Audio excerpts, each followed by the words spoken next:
வணக்கம். நான் உங்கள் சுயம்பு வேளன். விசுவாவசு வருடம் ஆடி மாதம் மேச ராசிக்கான ராசி பலன்.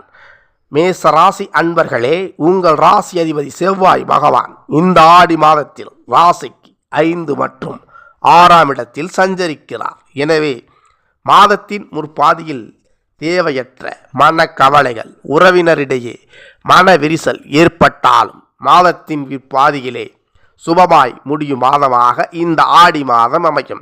ராசிக்கு 2ஆம் இடத்திலே சுக்கிரன் ஆட்சி பெற்று இருப்பதால் எதிர்பார்த்த பணம் உங்கள் கைக்கு வந்து சேரும். யாருக்கேனும் கடன் கொடுத்து வராமல் இருந்தால் அந்த பணம் உங்கள் கைக்கு வந்து சேரும். தொழிலில் வரவேண்டியிருந்த லாபத்தொகை, சம்பள நிலுவை பாக்கி உங்கள் கைக்கு வந்து சேரும். மேலும் நீங்கள் விரும்பிய பொருட்களை வாங்கி மகிழ்வீர்கள். ராசிக்கு 3ஆம் இடத்திலே குரு மற்றும் புதன் இணைந்து இருப்பது கலை மற்றும் விளையாட்டு துறையில் சாதிப்பதற்கு பொன்னான வாய்ப்புகளை ஏற்படுத்தி தரும். மேலும் கணிதம் பயிலக்கூடிய மாணவர்கள் மற்றும் கணிதத்துறையில் ஆசிரியராக இருக்கக்கூடிய மேசராசி அன்பர்கள், வங்கி பணிகளில் வேலை செய்யக்கூடிய மேசராசி அன்பர்களுக்கு நல்ல பாராட்டுகளும் புகழும் கிடைக்கும் மாதமாக இந்த மாதம் அமையும்.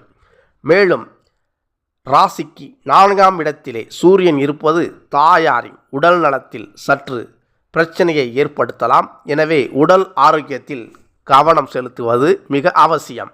மேலும் தாய் வழி உறவினர்களிடையே வீண் விவாதங்களை தவிர்க்க வேண்டும். ஏனென்றால் மன சங்கடத்தை ஏற்படுத்தும் அளவிற்கு இந்த ஆடி மாதம் உங்களுக்கு கிரகங்கள் அமைப்பு உள்ளது.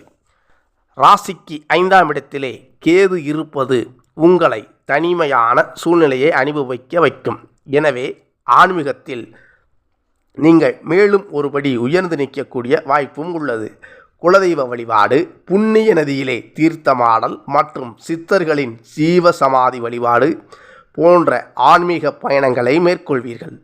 திருமணத்தை பொறுத்தவரை இந்த ஆடி மாதம் திருமணம் பேசுவதற்கோ செய்வதற்கோ உகந்த மாதம் அல்ல. இது குலதெய்வ வழிபாட்டிற்கு உகந்த மாதம். தொழிலை பொறுத்தவரை சனியுடன் கூடிய ராகு இருப்பதால் தொழிலில் எதிர்பார்த்த லாபங்கள் கிடைக்கும். ஒரு சிலருக்கு புதிய தொழில் வாய்ப்புகள் கிடைக்கும்.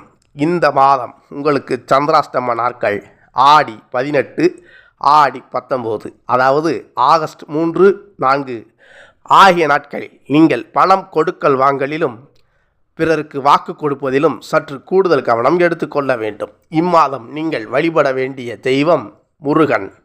நன்றி, வணக்கம். மீண்டும் அடுத்த பதிவில் சந்திப்போம்.